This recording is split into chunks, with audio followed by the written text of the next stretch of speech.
Mesdames, Messieurs, bonsoir et bienvenue à votre magazine Au-delà de l'actualité. Nous allons décortiquer l'actualité en quelques minutes avec bienvenue Bambalé, président de MJA, Mouvement de la jeunesse congolaise. Monsieur, bienvenue Bambalé, bonsoir. Bonsoir monsieur. Vous êtes président d'un mouvement, mouvement de la jeunesse congolaise. Ça c'est un peu, ça tique un peu. Comment vous dire, donc, MJC, c'est un nouveau parti politique qui est créé depuis 2015. Nous voulons tout simplement remédier un peu, à la barbarie, donc nos fils aux filles de pays qui sont, soumis. Nous voulons réellement remettre l'homme congolais et la femme congolaise au centre du tout. Parce qu'à ce jour, le Congo, l'homme est bafoué. Nous voulons vraiment remettre les valeurs fondamentales, que les gens sachent que l'être humain n'a pas de prix. Pauvre qu'il soit, clochard qu'il soit, c'est d'abord un homme. Il doit être écouté, soigné, traité pour lui permettre d'une venir meilleure. Quand vous dites que les hommes au Congo sont clochardisés, qu'est-ce que cela veut dire? Puisque nous avons un coutume aujourd'hui de favoriser le matériel. Donc le macho-vie, celui qui a, celui-là qu'on considère. Celui qui n'a pas, celui-là qu'on ne regarde pas. Nous, on veut qu'aujourd'hui, parce que déjà, selon la nature, tout homme naisse égaux, la liberté d'expression. Donc on voulait que cet adage revienne à la réalité. Qu'on sache qu'au Congo, même un homme qui est pauvre, riche, il peut avoir une justice équitable. Qu'on ne traite pas quelqu'un puisqu'il est mieux placé dans la société, qu'on le respecte, et l'autre qui soit là pour que ce soit un peu mis de côté. Nous voulons l'égalité des chances, que chaque enfant né sur le sol congolais, voulu ou pas voulu, qu'il puisse bénéficier d'éducation excellente pour lui permettre d'avoir un avenir meilleur. Raison pour laquelle vous avez créé le mouvement de la jeunesse congolaise. Évidemment, monsieur, c'est ça. Alors, le mouvement pour la jeunesse congolaise, qu'est-ce qu'elle entend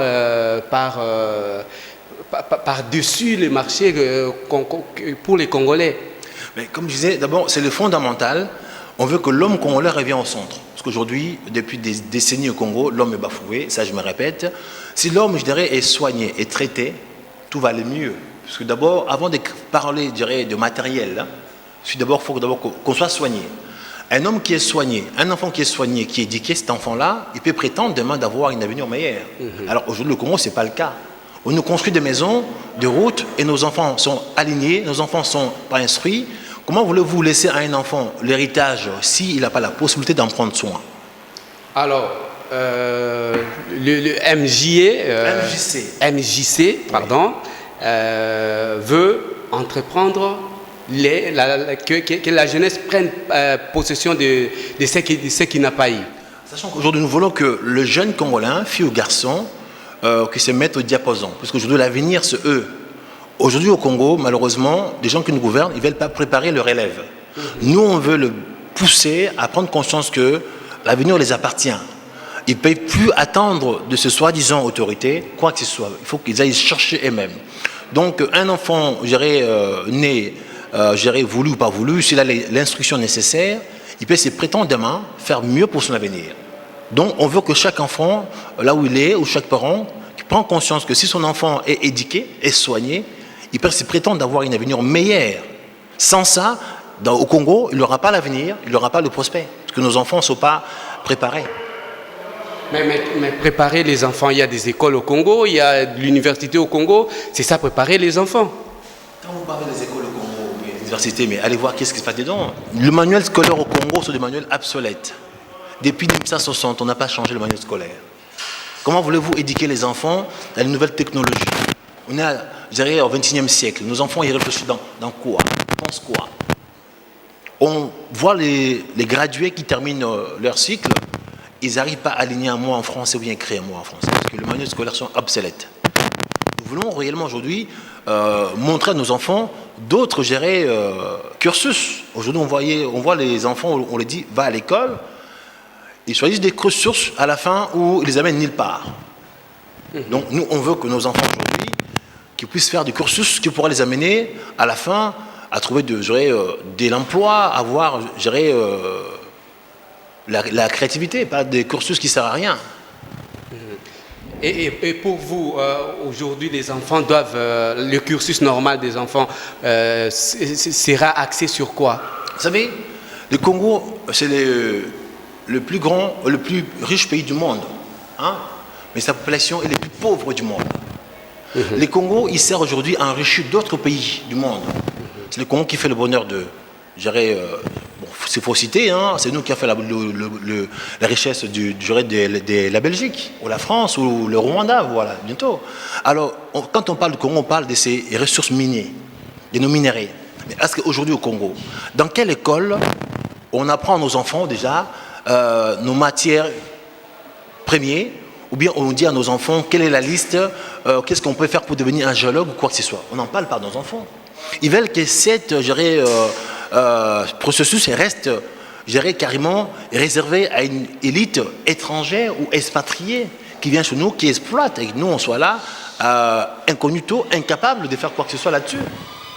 Voilà le problème. Bon, on va revenir sur la MJC, Mouvement de la jeunesse congolaise. On va reparler de votre parti tout à l'heure, mais au Congo, vous savez, l'actualité est dominée par Moïse Katumbi qui est devant la justice.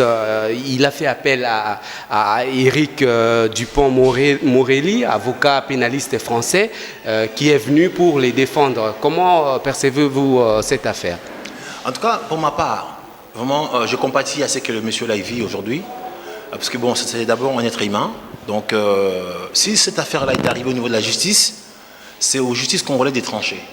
Maintenant, je pense que clairement, c'est une guerre de chefs. Hein? Moïse Katumbi, il a travaillé avec le gouvernement en place. Aujourd'hui, quand il s'est désautorisé avec le chef, il n'est pas d'accord. Donc, tous les moyens sont bons s'il faut la battre. Exactement, c'est ça.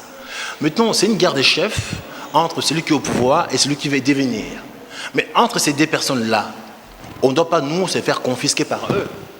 Ils veulent tous le pouvoir, mais au détriment de la population. Et ça, j'assume mes mots, monsieur.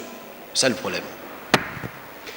Alors, bon, on a dit que Moïse Katumbi est allé à sa deuxième rencontre avec les juges, mais on aurait dispersé ses partisans avec des gaz lacrymogènes. Ça, c'est quelle justice, ça? Mais moi, je dis clairement, comme je disais, c'est une guerre de chefs. Il y a celui qui est au pouvoir, qui veut rester, et celui qui veut rentrer. Mais malheureusement, pour les Congolais, je dirais profanes, ils ne voient pas réellement le fond du problème. Moïse Katumbi, c'est un homme déjà puissant, là où il est. Le président, c'est un homme déjà puissant. À eux deux, déjà, excuse-moi le mot, ils peuvent créer les chaos au Congo. Moïse, si réellement ils veulent, demain, je ne souhaite pas, faire face à ce que lui, il a comme moyen, demain, ils peuvent nous créer des problèmes. Les deux sont puissants. Ils ont l'argent, ils ont le moyen, ils peuvent demain, je dirais, réunir des hommes. Demain, on pourra parler peut-être que les Katanga sont balkanisés ou coupés, parce qu'ils ont tous les deux, ils ont le moyen. Pour nous, vraiment, pour nous, les Congolais, c'est un risque d'avoir deux hommes forts et se battre sur la population. Au pire des cas, je pense que plutôt pour moi, j'assume mes mots, les deux, il faut qu'ils soient écartés, puisqu'ils sont un danger pour la population. L'un qui a l'argent, l'autre qui a l'argent. Mais qu'est-ce qu'ils peuvent faire, vraiment? L'argent, c'est quoi? C'est l'art de la guerre. Ils peuvent vraiment s'aimer la zizanie entre la population. On sera quoi? De dommages collatéraux. Donc, j'approuve pas cela. Les deux, ils sont bien. Je pense qu'ils peuvent se reposer les deux, puisqu'ils ont assez d'argent pour vivre toute leur vie. Mais que pensez-vous de la déclaration d'Éric Moretti qui pense que son client, sera délocalisé à Kinshasa? Vous savez, je vis en France. Donc, l'avocat Moretti, je le connais. Je connais ses dossiers qu'il défend. C'est un avocat comme, je dirais, Maître Vergès. C'est des gens qui n'ont pas froid aux yeux.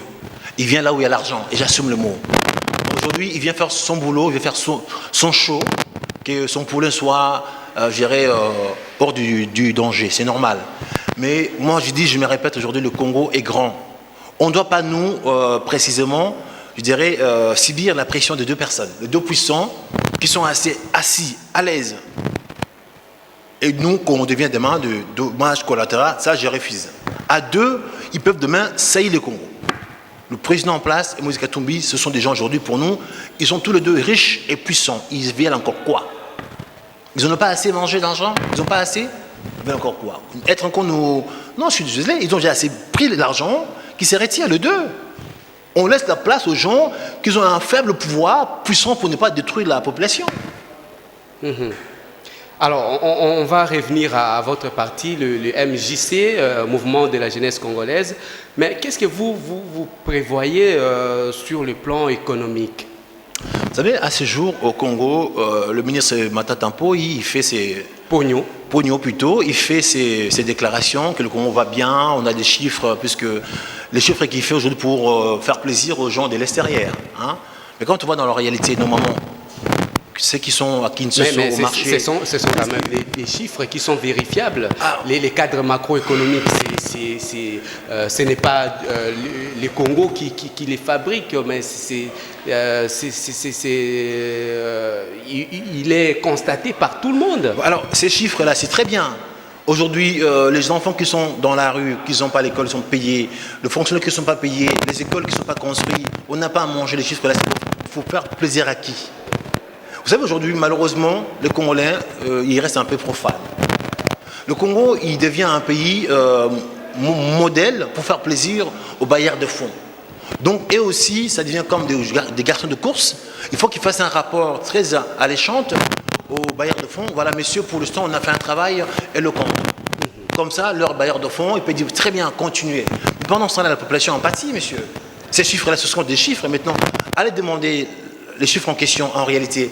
Est-ce qu'il y a l'argent dans la caisse de l'État? Posez une question. Pourquoi nos fonctionnaires ne sont pas payés? Pourquoi nos écoles ne sont pas gratuites comme ils avaient prédit? Donc, il y a un problème très sérieux. Ils ne peuvent pas nous dire que le Congo va mieux, on a un chiffre d'affaires important, mais en la réalité, nos enfants, ils sont pris en otage, ils ne vont pas à l'école. Mais qu'est-ce qu'il faut faire exactement? Vous parlez de cadre macroéconomique qui est farfelu, qui n'est pas à la mode, mais qu'est-ce qu'il faut faire? Il faut que ces gens-là fassent la politique pour le Congolais. Malheureusement, actuellement, les gens qui nous gouvernent aujourd'hui font la politique pour, je dirais, l'extérieur, les faire bien voir. Hein, donc voilà, aujourd'hui je vois les gens qui veulent gouverner le Congo, ils sont censés aller faire de courbettes à l'extérieur pour dire aux autres, voilà, moi, monsieur XY, je suis bien, quand je vais arriver au pouvoir, je vais vous servir. Donc du coup, on donne, je dirais, l'impression que le Congolais, il est resté enfant, soumis, asservi. Donc on a besoin d'avoir l'aval de l'extérieur pour pouvoir exister. Donc tous ces chiffres-là, c'est pour faire plaisir, je dirais, aux gens qui sont de l'extérieur pour dire, voilà, aujourd'hui le Congo, tout va bien. Comme ça, on calme les esprits, on calme un peu, je dirais, la population, mais en réalité, quand vous grattez, il n'y a rien, quoi. On construit un château de sable où, à fond, il n'y a pas de fondation. Alors, le MJ, Mouvement de la jeunesse congolaise, votre parti, sur le plan, je dirais, financier, des finances publiques, qu'est-ce que votre parti prévoit de faire compte tenu de ce qui est fait pour l'instant au Congo? Vous savez, pour ma part, le MJC, il a ce qu'on appelle le projet de société. Donc nous avons prévu à ce jour, si nous arrivons au pouvoir, faire des choses pour la population de A à Z. Oui. Demain, si nous arrivons, on a de quoi apprendre le Congo dans chaque ministère jusqu'à partout. Donc on a des projets de société qui sont établis, publiés en ligne. On peut savoir qu'est-ce que vous préconisez sur le plan des finances, par exemple? Vous savez, quand je parle des finances aujourd'hui, je risque de vous choquer. Le Congo, c'est un pays riche aujourd'hui, mais sa population est pauvre. Oui. Notre ressource, nos richesses ne nous appartiennent pas. Notre PIB, il est dicté par d'autres personnes. Donc, alors, comment voulez-vous dire qu'un pays qui est souverain, au Congo aujourd'hui, nos francs ne vaut rien? Un pays souverain n'a pas sa monnaie. Mais le Congo n'est pas souverain, messieurs. Mais nous avons notre monnaie, les francs congolais, les francs congolais qui existent depuis belle lurette. Les francs congolais, qui les bat? Ça se bat où, ces francs congolais? Qui les fabrique? Vous ou les autres, messieurs? C'est fabriqué à l'hôtel des monnaies du Où ça? Congo, à Kinshasa, à Gombe. Allez vous vérifier, monsieur. Le Congo, un pays souverain, il doit faire sa monnaie lui-même. Il doit avoir la gestion. Il doit savoir également quelle quantité qu'ils ont imprimée, quelle quantité qui doit rentrer. Aujourd'hui, cette liberté-là, on ne l'a pas. On subit, venu de FMI, de la Banque mondiale.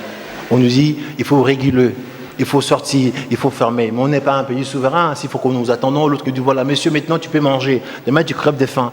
C'est ça la souveraineté aujourd'hui. Et vous, vous êtes président d'un parti politique. Qu'est-ce que vous entendez faire? Comment changer les choses? Alors, c'est pour cela, nous sommes une nouvelle génération. On n'a pas froid aux yeux.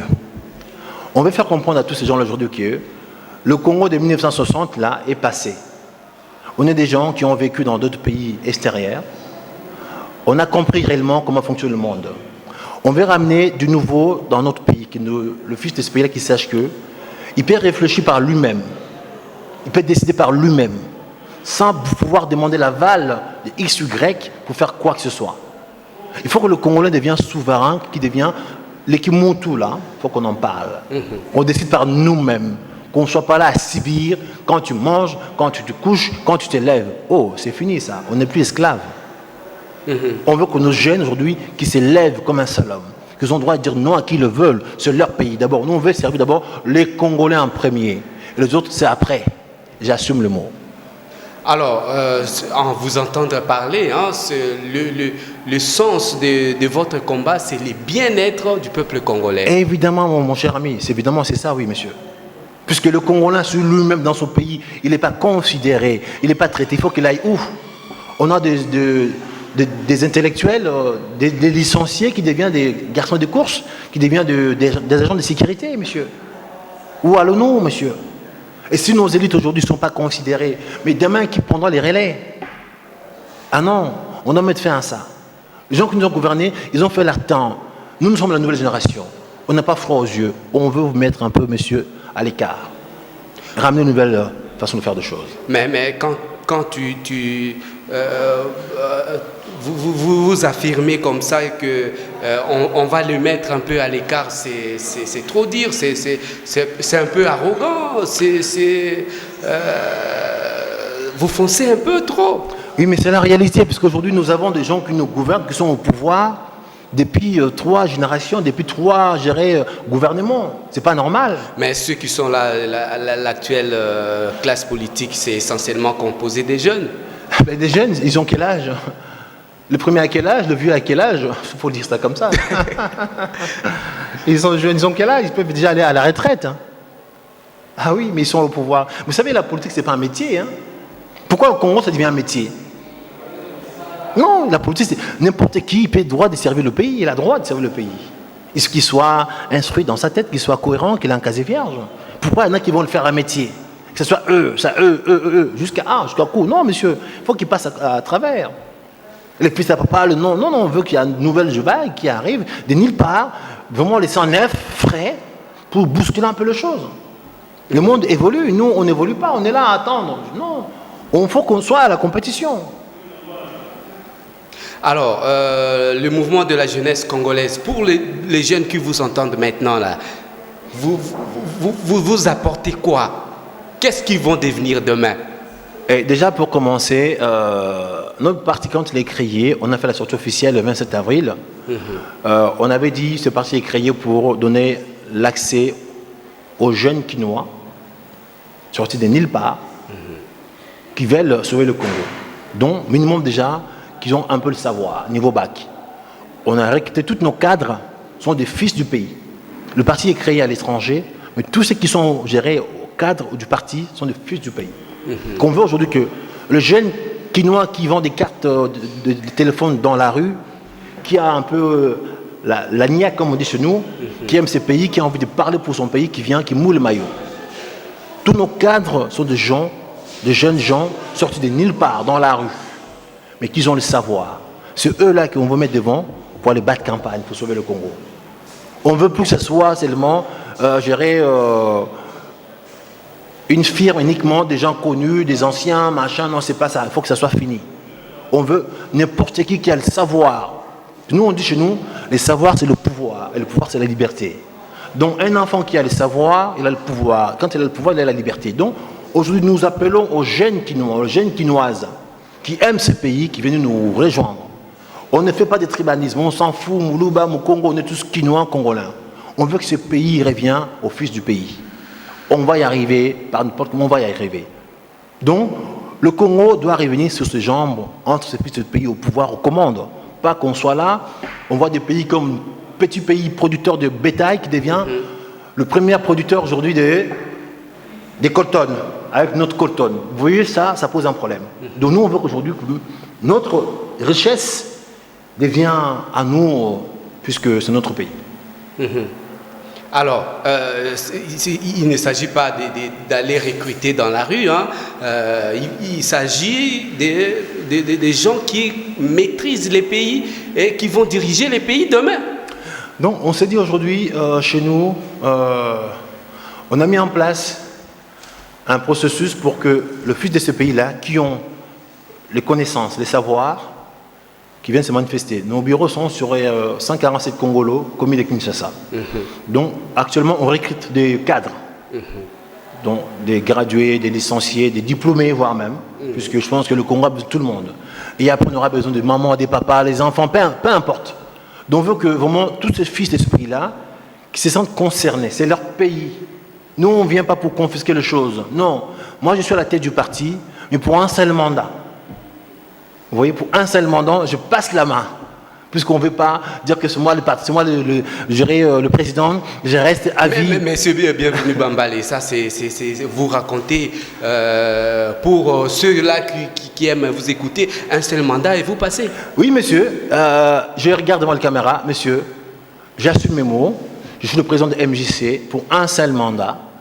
Alors là, aujourd'hui, j'ai 44 ans. Dans 5 ans, j'aurai 49. Qu'est-ce que je vais en faire en quoi de président? Pour laisser à la jeunesse, monsieur. Ah ben évidemment, on n'est pas là à s'accaparer. Ça ne sera pas un royaume, si ce n'est pas moi, ce sera mon fils. Non, c'est les autres jeunes du pays. Un seul mandat, je passe la main. Je me mets à couper. on a retenu la date d'aujourd'hui et on sait comment vous avoir. Ah oui. Et évidemment, nous sommes de la presse, on aura à vous confronter face à cette réalité qu'est les pouvoirs. Hein. Ouais. Non, mais je vous ai dit, je suis à la tête de mon parti pour un mandat de 5 ans et après je laisse la place parce que je pense que il n'y a pas que moi qui a le droit de savoir, bien les sciences figent. Donc il faut bien qu'on laisse la place aux gens qui ont les sans frais, tout ça, on en a besoin. Puisque comment voulez-vous un monsieur qui a 70 ans, 80, 60, je sais pas, bref, qui soit au pouvoir, il est déjà dans ce monde à lui. Il ne sait même pas combien ça coûte un Chikwang qui dirige un pays. Non, c'est faux. On doit laisser la place aux jeunes gens qui veulent la réalité. Quand ils se lèvent le matin, ils se posent la question, mais qu'est-ce que je dois manger? Où je dois aller chercher? C'est eux là qu'on veut, qui ont la rage de s'en sortir. On veut le mettre devant, qu'ils aillent chercher. Et après, le mandat d'une année, 5 ans, c'est fini. Après mon mandat de 5 ans, je deviens président d'honneur, donc je laisse la place aux autres. Puisqu'il faut bien que la nouvelle génération fasse, parce que chacun a ses idées. Moi, je suis venu avec, je dirais, le fondement. Mais le monde évolue, donc je ne peux pas seulement être celui qui a la science fige, que ce soit sans moi, les choses plus avancer. Donc je posais la pierre à l'édifice. Maintenant, il faudrait que les autres personnes puissent continuer la construction.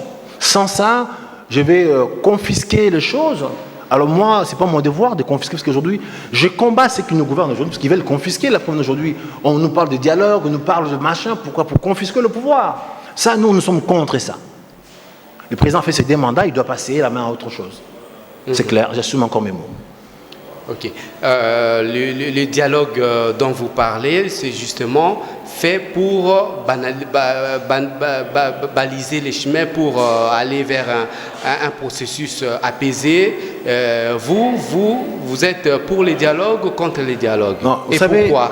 Monsieur, on avait parlé de dialogue quand tout allait mieux à l'époque pour gérer le gouvernement en place. Ils ont eu 2 mandats. Hein? Donc, je pense que tout un père des familles, il doit penser un peu à son relève. Le président, il a eu 2 mandats. premier mandat, il sait bien que son mandat, tôt ou tard, devait arriver à la fin. Pourquoi pendant son deuxième mandat, il n'a pas pensé de commencer à préparer déjà, gérer la succession, ou préparer déjà son relève? Mais il n'a pas dit qu'il est candidat, le président. Alors, il n'a pas dit. Alors, s'il n'a pas dit, pourquoi vous nous amenez avec vos dialogues? Dans ce cas, il n'y a pas de sujet par le dialogue. Les dialogues, c'est pour prolonger les mandats, désigner un candidat président. Mais les dialogues, c'est pour préparer les élections qui soient paisibles pour tout le monde. Monsieur, venant de vous, un journaliste intelligent comme vous êtes, si vous appuyez cette phrase-là, excuse-moi, c'est un peu marcher sous la tête, quoi. Aujourd'hui, le président, il a eu deux mandats. Moi, je pose des questions. Vous posez des questions. Alors, je vais rectifier. Le président, il a eu ses deux mandats. Je pense que ces deux mandats vont arriver à la fin, le 19 décembre.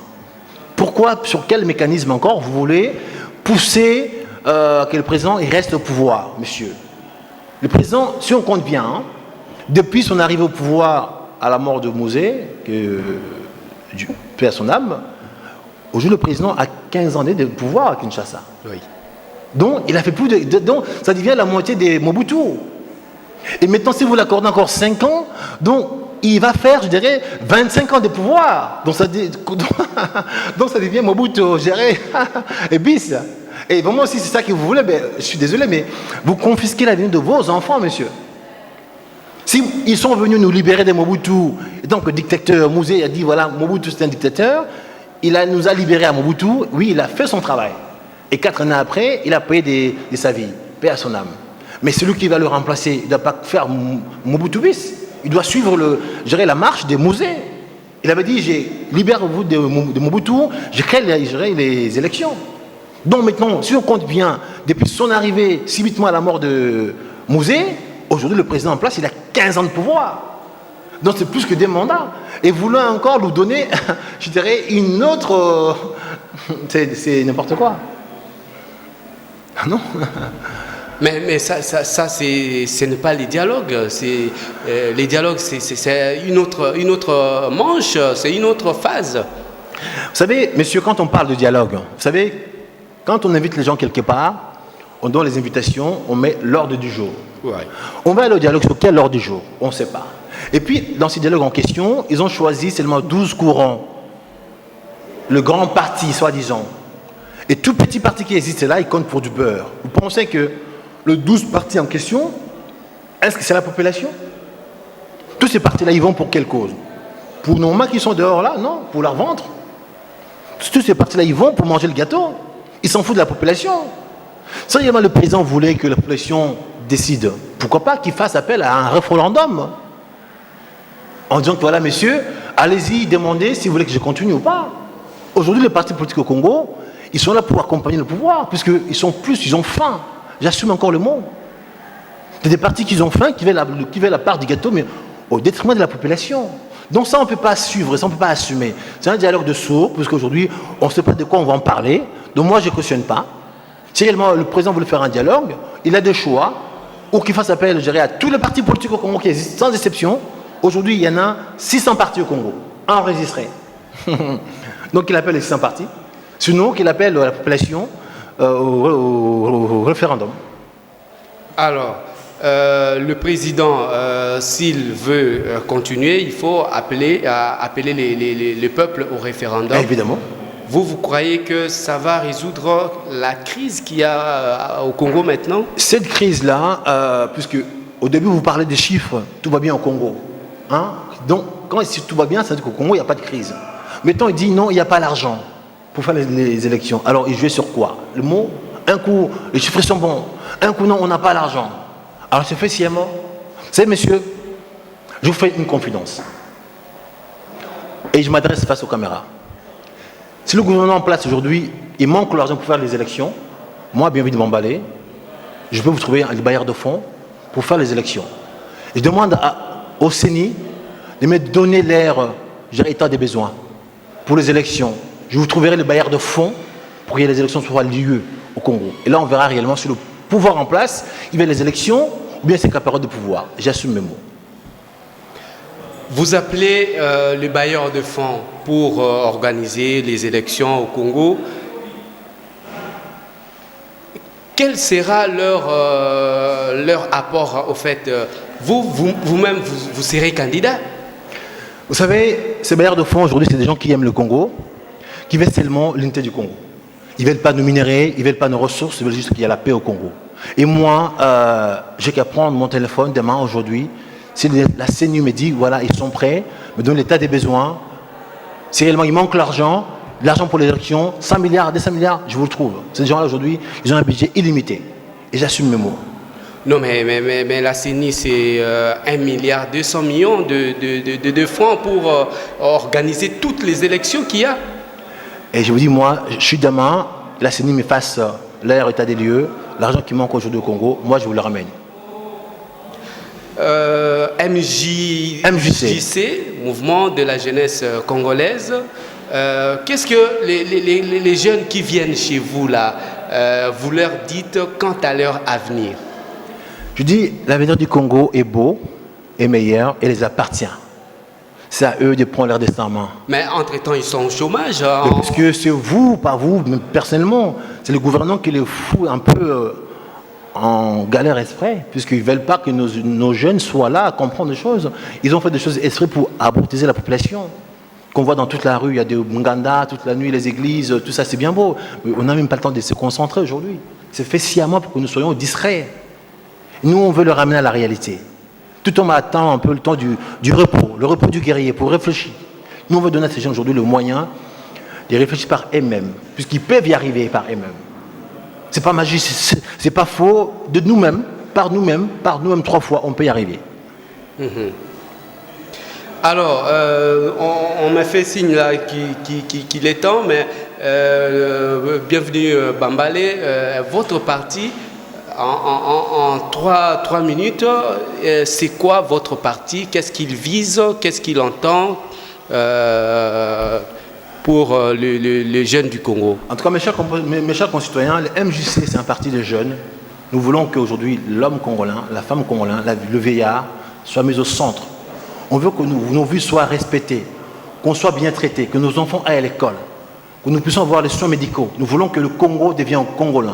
Que nous puissions, je dirais, profiter et jouir de nos richesses, que nous puissions être libres de parler, de circuler, de manger, de vivre chez nous comme on nous entend.